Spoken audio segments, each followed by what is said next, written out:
in the footsteps of the first humans 3.5 million years ago. Long before cities, before writing, before even the idea of a civilization, there were early humans, walking the earth in a world untouched by machines or metal. Around 3.5 million years ago, on the sun-baked plains of what is now East Africa, our earliest ancestors began to take their first upright steps.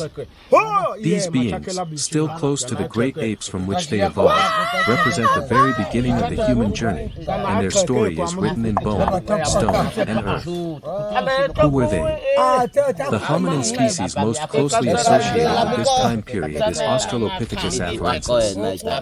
The most famous individual of this species is affectionately known as Lucy, whose partial skeleton was discovered in 1974 in Ethiopia. Standing only about 3.5 feet tall, with long arms and a small brain compared to modern humans, Lucy and her kind were a blend of traits, part tree climber, part ground walker. But their most remarkable feature, they walked upright. This ability to walk on two legs, bipedalism, was a turning point in human evolution. It freed up the hands, changed the way early humans interacted with their environment, and set the stage for tool use, social cooperation, and eventual language. The landscape of early life. Picture this, vast grassland stretching toward the horizon, dotted with acacia trees and roamed by herds of antelope, saber-toothed cats, and ancient elephants. This was the Great Rift Valley, one of the most tectonically active and biologically rich areas on the planet, and the cradle of our species. Waterholes, shifting climates, and volcanic activity shaped life here. The challenges were immense. Predators lurked. Food was scarce. Weather could turn harsh. But these early humans adapted, slowly and ingeniously. They learned to survive, and, over time, to thrive. Tools, minds, and the spark of culture. Although Australopithecus afarensis likely didn't create tools in the way later humans did, they opened the door. The earliest stone tools, found in Kenya and dating back around 3.3 million years ago, were simple but revolutionary, flakes used to cut meat or smash open bones. These tools marked the dawn of human technology and, perhaps, the first glimpses of culture. They suggest cooperation, shared knowledge, and the beginning of a uniquely human trait, shaping the environment to meet our needs. The legacy lives on. We are the living continuation of this ancient lineage. Our bodies carry their DNA. Our bones still reflect their form. Our curiosity, creativity, and resilience are echoes of those first upright walkers who, without knowing it, set everything in motion. Their journey was not fast, evolution never is. It took millions of years, thousands of generations, and countless struggles to arrive at Homo sapiens, who would emerge only around 300,000 years ago. But it all began with them, the beings who walked the earth 3.5 million years.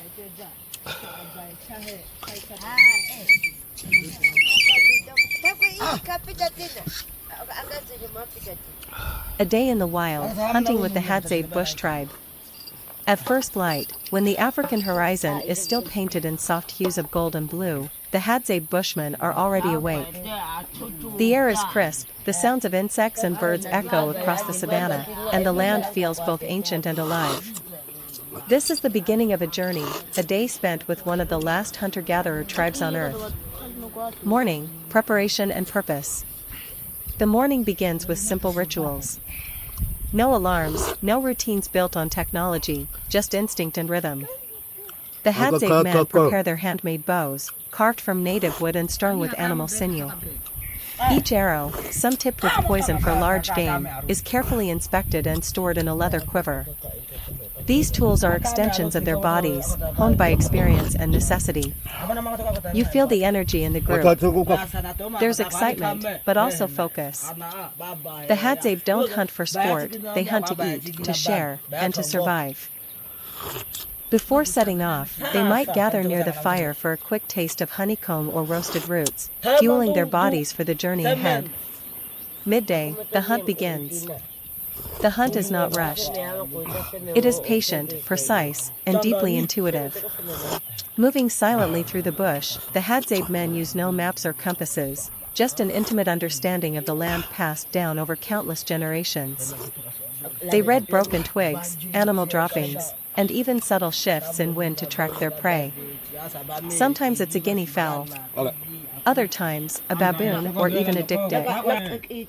You follow them through thorny thickets and open plains, amazed at how quietly they move. When they spot a target, everything changes. Communication becomes hand signals and eye contact. Then, a swift draw of the bow, a release, and silence. If the hunt is successful, a cheer may rise, but always with reverence. The Hadza offer thanks, knowing the animal gave its life to feed the group. Afternoon, fire and feast. Once the animal is brought back or the hunt pauses, the next ritual begins, cooking. The Hadza are masters of open fire cuisine. There are no spices, no pans, no kitchen tools. Just wood, stone, fire, and instinct.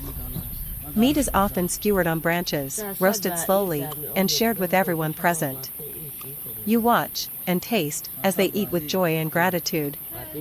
There's laughter, conversation in their melodic click-based language, and a feeling of unity. Nothing is wasted. Every part of the animal has a purpose: meat for food, bones for tools, skins for bags or coverings. Alongside the meat, they might dig up wild tubers, collect sweet baobab fruit, or gather honey from hives hidden high in the trees. Even the children participate, showing knowledge and skills that would humble many adults raised outside this way of life. Evening, stories under the stars. As the sun begins to set, casting long shadows across the land, the Hadza return to their simple shelters. Grass huts or open campfires under acacia trees.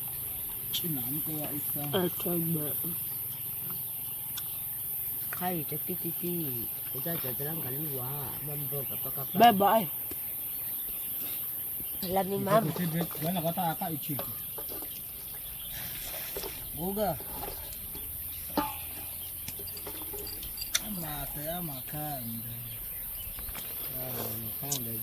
The Bush School, how Hadza children learn through tradition. No classrooms, just nature, the Hadza way of learning. In a world increasingly shaped by screens, schedules, and standardized tests, there exists a different kind of school, one without walls, without bells, without boundaries. Here, in the heart of the African savanna, children rise not to the sound of alarms, but to the whispers of wind through the trees, the chatter of birds overhead, and the quiet footsteps of elders preparing for the day. This is the Hadza Bush School, a classroom built not with bricks, but with stories, silence, sunlight, and survival. There are no desks lined in rows. No chalk scratching on blackboards. Instead, the forest floor becomes the textbook. The stars are the ceiling. The sun and moon are the only clocks that matter. From the moment they take their first steps, Hadza children begin their education, not through lectures, but through living. They learn by watching, listening, touching, tasting, moving. Every leaf has a lesson. Every animal track tells a story. Every sound carries meaning. Their curriculum is written not on paper, but in the dust, the trees, and the windswept trails their ancestors have walked for thousands of years. The forest is the teacher. This is good. The land is the lesson.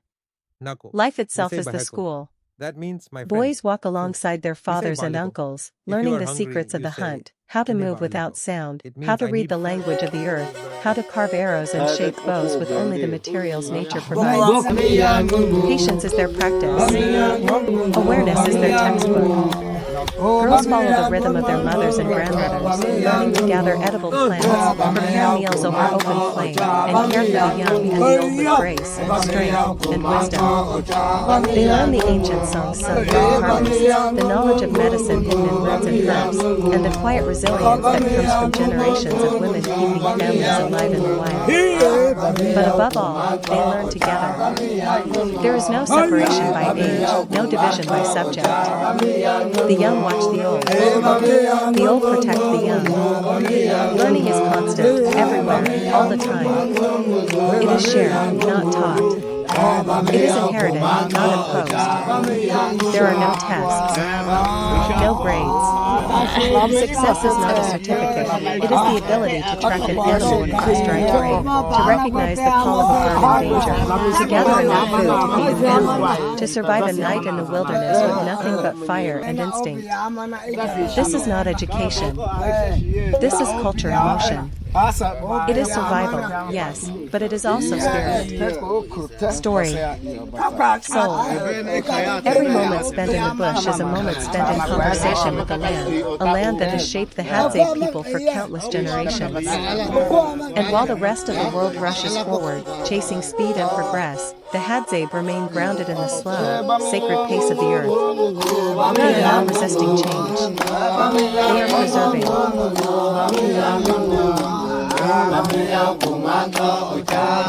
Before the world changed, their traditions never did. Long before cities rose and machines hummed, before time was counted in minutes and life was lived in rush, there were people who moved not to the beat of the clock, but to the rhythm of the earth. In the heart of Tanzania, under vast skies and ancient trees, the Hadza people walk the land much as they always have, barefoot, present, and free. Where time stands still, and tradition never fades. Here, days are marked not by schedules, but by sunlight and shadow. Meals are not prepared in haste, but gathered through skill, patience, and deep respect for nature's offering. Knowledge is not written, it is spoken, sung, danced into memory. Passed from elder to child in stories by firelight, in the lean of a bough, in the taste of roasted tubers shared under the stars. In a world that moves fast, they move with the rhythm of the earth, unchanged, unshaken. They do not run to keep up.